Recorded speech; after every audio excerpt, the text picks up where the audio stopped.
107A Canberra Street to show you a 3-room flat that is 721 square feet. And this is on a very high floor. It is fully renovated and it has a Japanese-inspired interior design. Let's go take a look. Let's go! So welcome to the unit. Now this is a 3-room configuration, 721 square feet, and as mentioned earlier on, this is a high floor unit, very high floor. But the moment you step in here, you can see that this entire interior design of the house is really heavily inspired by the owner's love for Japan. Right? They are using the most minimalistic approach to achieve that Japanese Zen feel. For example, they are using zaisus here, which are legless chairs. Here and here, you have this low coffee table, dining table and chairs are wooden as well. Complete with, if you notice, the entire flooring is wood look-alike vinyl tiles as well. So it's really easy to maintain and it's durable also. This flooring goes all the way into the kitchen and also the rooms as well, which you will see later on. Now this whole look is also completed by these wooden blinds that you see here, right? So everything here is really centered around that feel of the Japanese Zen kind of approach. Okay. The next thing you will see, right, is this wall-to-wall distance being maximized because they don't use all those bulky furniture like this thick backing of sofas and so on and so on. So if I can really maximize that space, the backing to the wall, you really get this full 3.3 meter viewing distance towards the TV. The next highlight of the house is actually the view outside the house. Like I said, we are on a very high floor and the block-to-block distance towards the next block is very far as well. And because we are at this floor level, we are overlooking the entire multi-story car park also, which has a garden on top of the car park. So you get a very nice viewing experience outside the house, even outside your bedroom also. Another advantage of being on the high floor is that this unit gets a lot of ventilation. It's very breezy here and also very bright because it has a lot of natural light into the house. Let's take a look at the kitchen. So before we go into the kitchen, actually this dining area here, although they have a 4-seater dining table here, you can actually have enough space to extend this into a 6-seater as well, which is quite rare for 3-room configurations. And another thing that's quite unique about this 3-room layout is that usually for 3-room configurations in the market, right, the kitchen is tucked away into structural walls that cannot be hacked. So it's very hard for you to do an open concept kitchen. But for this particular layout, this wall is actually hackable, right? So you can really create your open concept kitchen, which the owners initially did, but later on decided they wanted an enclosable kitchen. So they actually built this portion up. Now this is not a wall. What they built up here instead is actually more storage. Okay? So they use shoji doors here to create and complete this Japanese feel. The shoji door is also on the entrance here. Let's take a look. Hi, welcome to the kitchen. So you'll notice that even for a 3-room flat, this kitchen is very good size. So the top and bottom cabinets have already been done up by the owners, including your kitchen hood, hob, and even a built-in oven. And you notice that they even installed a ceiling fan for extra ventilation, keeping the kitchen cool while they are doing their cooking. On top of that, top and bottom cabinets have cove lighting to ensure that the place is bright enough. So moving on to this area, you notice that extra countertop space has already been done up, and over here is the bomb shelter where you can put all your things for storage.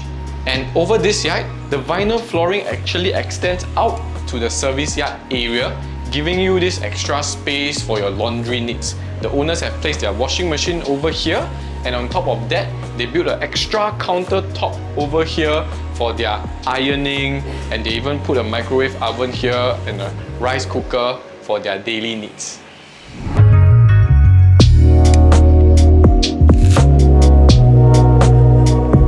So moving on to the common bedroom, this common bedroom is spacious enough for you to fit a queen or even a king size bed, and on top of that also fit in a study table. One thing great about this unit is that there is no built-ins, but the essential stuff like the aircon has already been done up. So no built-in means that you can save on your hacking costs, and it is a blank canvas for you to do up whatever interior design that you wish to. So lastly, we have the master bedroom area. Now the only built-in you'll find in this entire room is this wardrobe here. Other than that, everything else is movable. Usually you will see the bed head, right, being placed on this position of the wall.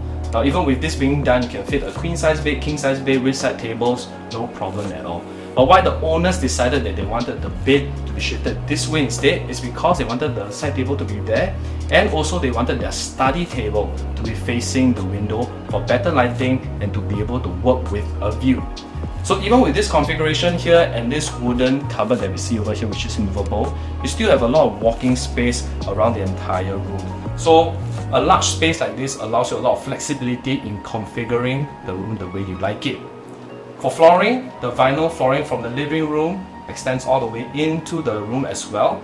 And also for lighting, they have cove lighting as well as down lights to make sure that the room is not only well lit, but also they can control the lighting here so that it gives a soft light when it's at night as well.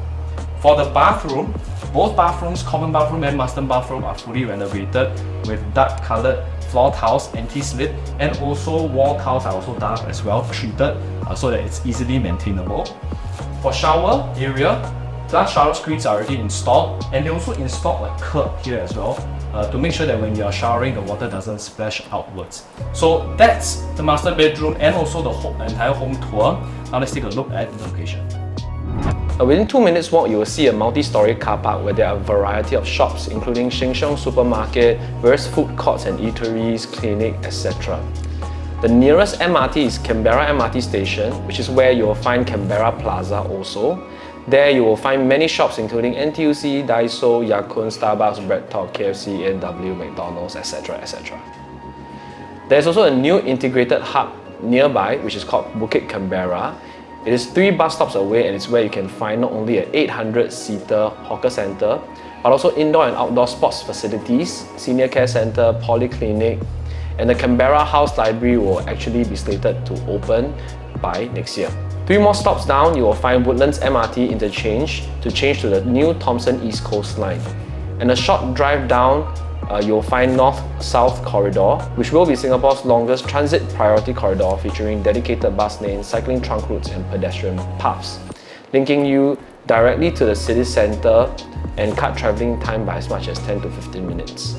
If you like nature, right behind you is a park connector that links you all the way down to Sembawang Park. You can bring your family to have a picnic or play at the beach.